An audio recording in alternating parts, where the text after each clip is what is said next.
नमस्कार। आप देख रहे हैं दर्पण न्यूज़ बरेली। दर्पण न्यूज़ बरेली में आपका हार्दिक स्वागत है। आइए डालते हैं एक नज़र आज के मुख्य समाचारों पर। हूँ राष्ट्रीय लोकदल पार्टी का प्रदेश महासचिव और राष्ट्रीय लोकदल पार्टी के उपाध्यक्ष श्री जयंत चौधरी जी ने मुझे जिला बरेली का जिला पंचायत चुनाव प्रभारी बना के यहाँ भेजा है। आज पार्टी कार्यालय में हो रही इस बैठक में जिला पंचायत चुनाव की रणनीति तैयार की जा रही है। हमारे पास यहाँ बरेली के कुल 60 वार्डों में 17 वार्डों से आवेदन प्रत्याशी पद हेतु आ चुके हैं, जिन पे विचार किया जा रहा है।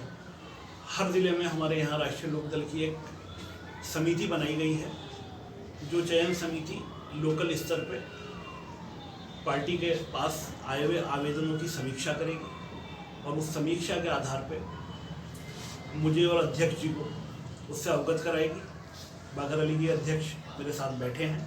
हम लोग उस समीक्षा के आधार पे प्रत्याशियों की चयन प्रक्रिया हेतु अपनी रिपोर्ट पार्टी हाईकमान को देंगे, पार्टी हाईकमान को अवगत कराएंगे।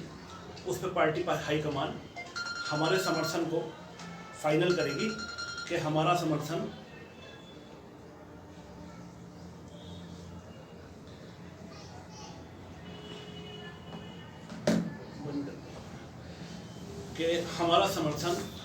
किन प्रत्याशियों को होना है। देखिए, मैं आपसे बताऊं, पूरे प्रदेश और पूरे देश में इस वक्त अराजकता का माहौल है और एक काला कृषि कानून लाके सत्ता रूढ़, केंद्रीय सत्ता रूढ़ और प्रदेश सत्ता रूढ़ पार्टी ने किसानों के ही नहीं पूरे देश के हितों पे एक बड़ा ज़बरदस्त वार किया है और पूरे देश का मुस्तकबिल जो है उसे खाई में धकेल दिया है। ये काले कानून जो हैं ये खाली किसान के लिए नहीं, इससे पूरा देश प्रभावित होने जा रहा है। क्योंकि सबसे पहली चीज़ ये है कि जब गवर्नमेंट अनाज ही नहीं खरीदेगी, अन्न ही नहीं खरीदेगी, तो कल को किसी आपदा में, किसी विपदा में करोड़ों परिवारों को जो भरण पोषण के लिए मुफ्त अनाज दिया जाता है वो कैसे देंगे। और करोड़ों परिवार जो छूट पे मिलते हुए अनाज से 2 रुपये किलो के अनाज पे और 2 रुपये किलो के चावल पे जिनका भरण पोषण करते हैं, जब गवर्नमेंट के पास अनाज ही नहीं होगा तो अनाज गवर्नमेंट कैसे मुहैया कराएगी। और 1947 से पहले एक नीति हुआ करती थी कि किसान के पास अपना कुछ नहीं होता था। किसान खर्च के लिए साहूकार से पैसे ले लिया करता था और वो पैसा किसान की नस्लों से अदा नहीं होता था और किसान अपनी ज़मीन को बंधक बना के उस कर्ज को उतारते उतारते भूमिहीन हो जाया करता था। आज केंद्र सरकार ने ये काला कृषि कानून लाके उस नीति की दोबारा बुनियाद रखी है। उस प्रथा को दोबारा चलाने के लिए केंद्र सरकार ये कानून लेके आई है।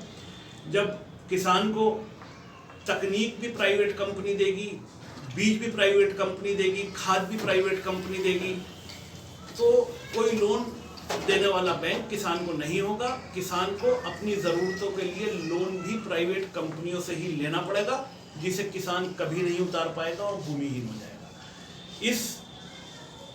इस काली प्रथा के खिलाफ राष्ट्रीय लोकदल एक लड़ाई लड़ रहा है। उसी लड़ाई के सिलसिले में आने वाली 17 तारीख को बहेड़ी में हमारे राष्ट्रीय उपाध्यक्ष जयंत चौधरी जी का एक कार्यक्रम है, जिसमें वो किसानों को इस काले कानून से अवगत कराएंगे और उस लड़ाई में कंधे से कंधा मिलाकर किसानों को चलने के लिए प्रेरित करेंगे कि किसान राष्ट्रीय लोकदल के साथ चलें। तो उस पार्टी कार्यक्रम की भी समीक्षा और पार्टी कार्यक्रम की रणनीति और तैयारी के लिए ये बैठक आहूत की गई है। और इसके बाद 17 के बाद जो अगली रणनीति पार्टी की होगी उससे आप सबको प्रेस को अवगत कराया जाएगा। आपकी पार्टी पंचायत चुनाव किस मुद्दे पर लड़ रहेगी? आपका मुद्दा क्या रहेगा? आपका एजेंडा क्या रहेगा? देखिए, पंचायत चुनाव हो या कोई भी चुनाव हो, राष्ट्रीय लोकदल का हमेशा से मुद्दा रहा है गरीब, मजदूर, मजलूम और किसान, उनकी सच्ची आवाज़ को ऊपर तक पहुंचाना और उनकी सच्ची लड़ाई लड़ना। हमारे नेताओं की कथनी करनी में कभी फर्क नहीं रहा है, चाहे स्वर्गीय चौधरी चरण सिंह जी हों, चाहे अजीत सिंह जी हों, चाहे हमारे जयंत चौधरी हों। वो हमेशा मजदूरों मजलूमों की आवाज़ बन के, स्वर्गीय चौधरी चरण सिंह जी ने मजलूमों के मसीहा बन के उनका विकास किया है।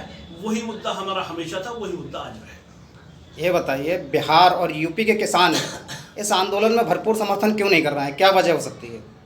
देखिए, ऐसा है, किसी भी चीज़ की जागरूकता में हमेशा समय लगता है।